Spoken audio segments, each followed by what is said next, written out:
Straight all day. Now tuned in to the show where you learn the discipline to show up day after day to do the work, the confidence to put yourself out there boldly and authentically, and the mental toughness to continue showing up, doing the work, putting yourself out there even when the success you've expected to achieve is yet to be achieved. And on top of all this, you get a huge dose of personal initiative, which is the go-getter energy that moves any of us out here to go and make things happen instead of waiting for things to happen. We put all this together into one bundle, one package, one mindset, one method, one philosophy. This show, this masterclass you'll listen to right now, that is called Work on Your Game. My name is Dre Baldwin, also known as Dre All Day, and welcome to the show. Today's topic: wealth does not buy health. Today we're going to talk about taking care of your body. And it's actually kind of funny in a way that I haven't really talked that much on this show about taking care of your body and taking care of your physical health, even though my background is as a professional athlete. I haven't given a lot of time on this show to the overall topic of physical fitness. And the reason is because this show is really about just taking that whole work on your game philosophy. And of course, the sports can be hugely involved in that. But what we talk about a lot here on this show is taking that philosophy and applying it to your business, sport, and life. If you apply the philosophy the right way, then what you do physically is going to take care of itself if you're applying the philosophy properly. But at the same time, we should at least cover it. I got to make sure I'm going on the record talking about these things so that they have been addressed. Because what I've seen in my life is that many people see taking care of your physical health as maybe an unnecessary thing. There are some of you who you see it as unnecessary to talk about it, rather. Let's put it that way, not taking care of it. But people who are already taking care of their bodies, this is already a natural part of your lifestyle. You see this as just a normal thing, so you don't need anyone to tell you about it. And those who are not taking care of their bodies, there's nothing that me or anybody else is going to say that's all of a sudden going to convince you. So the people who are already in are in, and the people who are out for a reason. Regardless, this is a daily show, and I got to make sure that I've gone on the record about taking care of your health, because poor health can and will undermine any success that you've created in any other area of your life. So I want to make sure that we do address this and we have discussed it here. So if anybody ever asks me, hey, Dre, what about taking care of your physical health? Or do you have anything on taking care of health? Being that I am someone coming from the background of being a professional athlete, it only makes sense that we address this. So we're going to address it here today. Point number one, the topic once again, wealth does not buy health. Let's talk about taking care of your body. Number one, first thing you need to consider in every action that you take is, what are you putting in your body? What do you put in your body? This is a simple enough question, but it's a question that many people, maybe you, based on the way that you live, and when I say your lifestyle, I'm not talking about what house you live in or what kind of car you drive and what kind of job you have. When I say lifestyle, I'm talking about your health lifestyle, meaning you're working out, how much rest you're getting, what you're putting in your body, what kind of thoughts you're having, just how you feel physically. That's what I'm talking about when I say your lifestyle, at least as far as this masterclass goes, as far as this episode goes. First thing I'm asking you about is, what are you putting in your body? Now, masterclass number 1333, I just talked about my nutrition / health lifestyle as of early 2020. So if you haven't heard that one yet, then I suggest you go check that one out. And I also talked back in masterclass number 388, how and why, or why and how I went vegan. If you didn't know, I am vegan, which means you do not consume any animal-based products, which means of course, you don't eat meat or fish, and then not anything that comes from an animal, such as cheese, animal milk, things like that, eggs, anything that comes from an animal you do not consume. Now, every now and then I will have something that is not vegan, so I'm not a strict vegan, but 95% of the things that I eat, I would say even more than that, are vegan. But this question here, we're still on point number one. What do you put in your body? So I want you to consider this. This is the metaphor that I'm going to give you here for today's class. I want you to consider that you owned a top dollar racehorse. You know those horses that run in those, what are those races called? Churchill Downs and the Kentucky Derby and the Belmont Stakes and all those kind of races. Imagine if you owned one of those racehorses. If you didn't know, horse racing is big business. I think you probably already know that. But let's say that you paid and tens of thousands of dollars up to millions of dollars for one of these horses, and those are the actual prices. I went and Googled how much horses can sell for, and they can sell in that range, tens of thousands of dollars up into the millions. So if you paid that much for a horse, how would you feed that horse? You would probably once you own that horse, you will probably Google what are the best foods to feed a horse. You might go hire a horse nutritionist just to let them to handle everything, to make sure that horse is getting the best everything. Maybe even do anything you had to do to protect your investment as far as what that horse is putting in its own body or what is being put in that horse's body. And you would only give the horse the best stuff. You would not give it any junk. And what would it drink? Would it be drinking alcohol and soda? The average racehorse, from what I've read, consumes 35,000 calories per day, and it through its sweat glands secretes 6 to 8 gallons of water per day. So that's a lot of water that horse has to drink, and that's a lot of calories that horse has to be taken in. And every racehorse, especially those who are being groomed, they're being groomed to win these big races and hopefully help the owner of that racehorse recoup some of that investment into the horse. Their entire diet is very strict and it is thoroughly planned. You know exactly, the person who owns a racehorse knows exactly what that horse is going to be eating 37 days from now and 95 days from now. Now, what about you?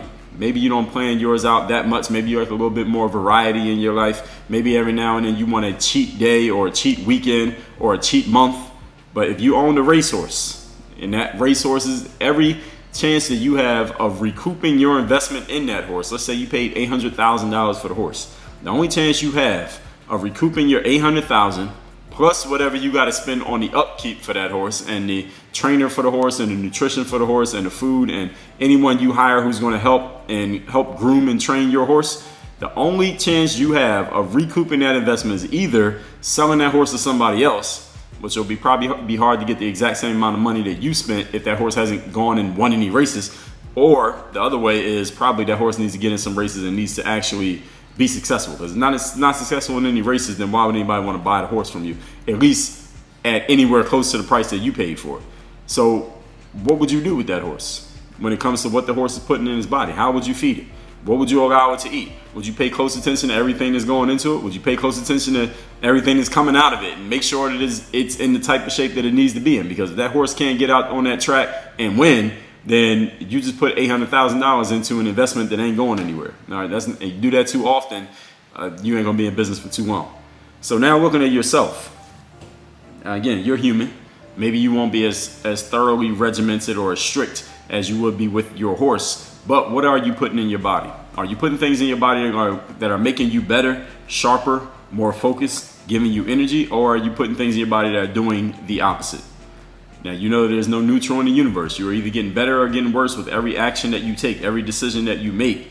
And even though you may not be a professional athlete, for example, and your body is your entire business, you do understand that if your body fails you, then you're going to have a problem. Can we agree to that? If your body fails you, then you ain't going to be able to do what you're known for doing. You're not going to be able to perform the way that you're known to perform. That probably isn't the outcome that you want. So what are you putting in your body on a consistent basis every single day? And you athletes who are listening to this right now, this shouldn't even be a conversation. I shouldn't have to tell you, and actually for everybody out there who's listening to this, but especially the athletes, because your body is your business, literally. You know what is good for your body and what's not good for your body.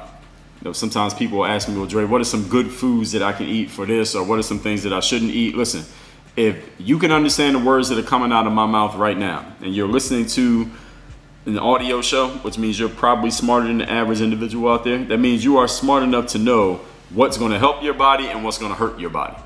You know that potato chips and soda and alcohol are not helping you. Now, I'm not saying that you should never consume them. I'm not even going to tell you what to consume and what not to consume. But you know what's helping you and what's not. You know that candy is not the kind of sugar that you need in your body. You know that. You know that not sleeping, not getting a full night of sleep every night is probably going to lead to you not having the right level of energy the next day or at some point. You're going to acquire sleep debt. Are you going to be in the red when it comes to your sleep? And that's going to cost you when you're awake. You know these things. You know what's good for you and you know what's not. You know water is pretty good for you. You know getting sleep is pretty good for you. You know that certain types of foods, you can tell just by looking at the food or knowing what that food is, whether it's something that's going to help your body or hurt your body. So you don't need anyone to give you some specific guidelines. You must eat this or you must not eat that. Like, you know better. So if you're making bad decisions when it comes to what you're putting in your body, you are precipitating your own physical failure. And why would you do that? Point number 2. Today's topic is wealth does not buy health. We're talking about taking care of your physical health for life so that you can enjoy the success that you're creating. Point number 2, what you are doing with your body. So what you're putting in your body is the first part. Now what you actually going to do with your body is the second part. Again, let's just keep this racehorse analogy. Understanding a racehorse has not only a strict diet as far as what it's eating and drinking, but also that horse has a strict training program. I mean, how's the horse going to win the Kentucky Derby if it's not training to win the Kentucky Derby? Because all the other horses are training to win, so this horse got to train to win. So if you had paid $1 million for your racehorse, how are you going to make back your money? How are you going to make back your investment, your return on investment? You do that by winning races, right? So the training is absolutely not a joke. While most people think the training is the main place where you win, it's really not. It starts with the nutrition, then it goes to the training, but training is up there. It's in the top 5. The training for a racehorse is scripted down to the minute. You know exactly what kind of training that horse, and you can call the horse an athlete, what kind of training that athlete is going to be doing every single day leading up to whenever it's getting into a race that it is expected to win. Same thing with athletes, for example, when they're in the off season. A basketball player, a hockey player, baseball, football player, when they're in the off season, they get with their trainer and they have a training regimen. These are the things that we're going to do to repair your body from the past season, get your body in top shape for the upcoming season, and be ready but not exhausted and tired out by the time the actual season starts. That whole off-season training is scripted out and planned in that way to achieve whatever outcome the athlete is trying to achieve. At a even higher level than this is for Olympic athletes, because they only get the Olympics every 4 years. And while Olympic athletes are competing in other events along the way in between each Olympiad, everyone gears up for the Olympics. This is the biggest sporting event in the world, pretty much, the Olympics. So they are training for 4 years straight. I remember reading about Michael Phelps when he won his record. I believe it was 8 gold medals he won in the 2008 Olympics. There were stories that came out when they were talking about Michael and his trainer, that they said, all right, you want to go for, Michael and his trainer had decided they would want to try to win a record number of gold medals in this particular Olympics. And the trainer said, all right, well, he put together the program. These are the things that we're going to be doing from now, which was like year 1, up to year 4, that 4th year when the Olympics actually happen. This is all the training we're going to have to do. This is how much training you're going to be doing every day. This is where you're going to be at. This is how many calories you got to take in. This is how much rest you got to get. These are the things you're going to be putting in your body. These are the things you're going to be doing with your body. The whole thing was scripted out down to the detail. The best athletes out there, the best performing athletes, especially the ones that perform well consistently, have their training scripted down to the dot. Every single thing that they're doing. So my question for you, even though you may not be a professional athlete and you're probably not a horse, you do need a regime for how do you take care of your body. So what is your regime? What is the program for how you are using your body to keep it in its best physical shape, or at least in passable physical shape, so you can be alive and do the other things that you may be a little bit more passionate about? When are you exercising? Where are you exercising? What are you doing every single day? What is your ideal body shape and ideal body weight and ideal performance level? If you owned a racehorse, you would have answers to all of these questions. If you owned $1 million racehorse, you would be able to answer these questions. When is the horse training? What is it doing every day? What's its ideal body size and ideal weight and ideal performance level? You would know all of those things. Why? Because you got $1 million invested into the horse. Now I want you to look at yourself in the mirror. How much are you worth? I'm pausing there to give you a little bit of time to think about it in case you never considered it. How much are you worth?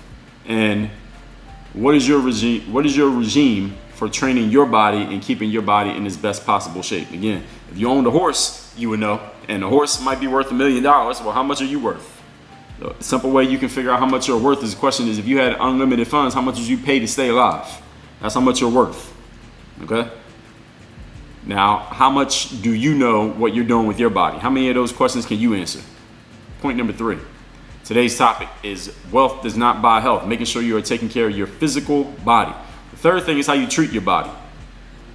If you owned $1 million racehorse, for example, so you understand what I mean when I say how you treat your body, what kind of housing would your horse live in when it wasn't training? Because, horses sleep just like people. So where's that horse going to sleep every single day? How comfortable is the dirt or the grass or the hay going to be wherever that horse is relaxing? You're probably going to have the best housing that money can buy for a horse if you already spent $1 million on a horse. Why not? Would you go cheap on the heating in the winter for your horse? Let's say you live somewhere where you get cold winters. Would you go cheap on the heating because you just don't want to spend too much money on taking care of this horse that you already spent $1 million on? Probably not. Would you put cheap saddles on a horse's back? Probably not. Would you go cheap on the cooling in the summertime so that the horse doesn't get overheated or die from heat exhaustion? You probably wouldn't go cheap on the AC because you want to make sure that horse stays alive, right? You wouldn't put a cheap saddle on a horse's back. You wouldn't put cheap horseshoes on the horse's feet. Would you keep its coat and mane clean and clean up the horse shit in the barn consistently? You probably would do all of those things. Why? Because you are already $1 million invested in this. You are already 10 toes deep, $1 million invested into your racehorse. So you say to yourself, look, I already put $1 million into this. I might as well get the best that money can buy for all the other things that go into this horse's life, because I want to protect this investment. I want this $1 million investment to make me more than $1 million back, so that I have just consummated a good business deal. It might take years to find it out, but you got to put the investments in up front. We already know this.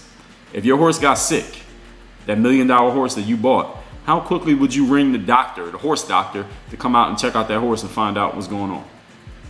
Immediately, right? As soon as you found out, you would immediately be on the phone and say, horse doctor, I don't care how much you charge. You ain't got to tell me about the charge. Just get out here and make sure that this horse is good and send me a bill later. Now, you ain't even worried about that. Why? Because you're already $1 million invested. Now, how much are you worth? And how much are you investing in the way that you treat yourself, the way that you treat your own body? What kind of food are you putting in your body? You putting the cheap stuff in your body? The stuff that's not really going to make you better? The stuff that you can't really say how this is improving your physical health?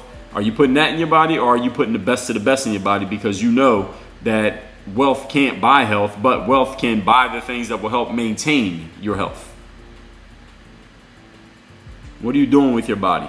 How are you treating your body? How much do you value your body? What's your physical posture like? What's your breathing like?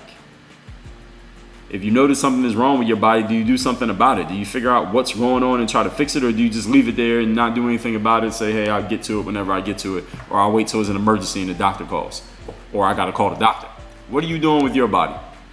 Even if you're not a pro athlete, even if you're not a racehorse, understand that if your body fails, everything else fails with it. Can we agree? So let's recap today's class, which is wealth does not buy health, how to take care of your body, or some things you need to consider when taking care of your body.